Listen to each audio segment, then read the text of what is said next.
Guys, ಇವತ್ತವರೆಗೂ ಆಗಿರೋ ಈ ವಾರಲ್ಲಿ ನಮ್ಗೆ ಯಾವ ತರ ಎಫೆಕ್ಟ್ ಮಾಡಿದೆ ಅಂದ್ರೆ crude oil and liquefied natural gas ಇವೆರಡ್ ಪ್ರೈಸ್ ಫುಲ್ ಇನ್ಕ್ರೀಸ್ ಆಗಿದೆ ಅಂತ ಎಲ್ಲರಿಗೂ ನಾರ್ಮಲ್ ಆಗಿ ಐಡಿಯಾ ಬಂದಿರುತ್ತೆ. ಸ್ಟ್ರೈಟ್ ಆಫ್ ಹಾರ್ಮೋಸ್ ಲೈಕ್ ಇದು ಇರಾನ್ ನ ಕೆಳಗಡೆ ಇದು ಚಿಕನ್ ನೆಕ್ ಟೈಪ್ ಇದೆ. ಇದು ಬ್ಲಾಕ್ ಮಾಡಬಾರ್ದಾಗಿತ್ತು, ಬಟ್ ಬ್ಲಾಕ್ ಮಾಡ್ತಿದೆ. Only China ships of being able to get in and get out. ಅದು ಕೂಡ ಯಾಕೆ ಅಂದ್ರೆ ಚೈನಾ ಅವರು ಮಾತಲ್ಲಿ ಹೆಲ್ಪ್ ಮಾಡಿದ್ದಾರೆ, ಅಮೆರಿಕನ ಕ್ವೆಶನ್ ಮಾಡಿದ್ದಾರೆ. ಇರಾನ್ ಹತ್ರ ಈ ತರ ಬಿಹೇವ್ ಮಾಡೋದು ಕರೆಕ್ಟ್ ಅಲ್ಲ. So China is the true friend ಅಂತ ಇರಾನ್ ಕನ್ಸಿಡರ್ ಮಾಡಿ ಚೈನಾ ಶಿಪ್ಸ್ ಮಾತ್ರ ಆಚೆ ಬಿಡ್ತಾ ಇದ್ದಾರೆ.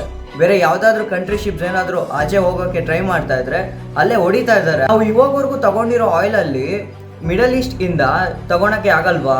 ನಮ್ಮನ್ನ ಚೈನಾ ಜಪಾನ್ ಅವ್ರ ಹತ್ರ ಕಂಪೇರ್ ಮಾಡ್ಕೊಂಡ್ರೆ ಅವ್ರ ಹತ್ರ 200 days worth of crude oil ಇದೆ. ಇಂಡಿಯಾ ಅಲ್ಲಿ 50 days, 2-3 weeks ಆದ್ಮೇಲೆ ಏನ್ ಪರಿಸ್ಥಿತಿ? ರಷ್ಯಾದಿಂದ ತರಿಸ್ಬೇಕು ಅಂದ್ರೆ 30 days ಬೇಕು. ಇಲ್ಲಿ ನೋಡಿದ್ರೆ ಆಯಿಲ್ ಎಲ್ಲ ಫುಲ್ ಖಾಲಿ ಆಗೋಗ್ತಾ ಇದೆ, ಫುಲ್ ಇನ್ಕ್ರೀಸ್ ಆಗ್ತಾ ಇದೆ. ನಾವು ಡೈಲಿ ತಿನ್ನುವಂತ ತರಕಾರಿ ಕೂಡ ಪ್ರೈಸ್ ಇನ್ಕ್ರೀಸ್ ಆಗಿದೆ. ಅದು ಅಷ್ಟೇ ಟ್ರಾವೆಲ್ ಮಾಡ್ಬೇಕಲ್ವಾ? ಟ್ರಾವೆಲ್ ಆಗ್ಬೇಕು ಅಂದ್ರೆ ಪೆಟ್ರೋಲ್ ಯೂಸ್ ಮಾಡಿನೇ ಅಲ್ವಾ?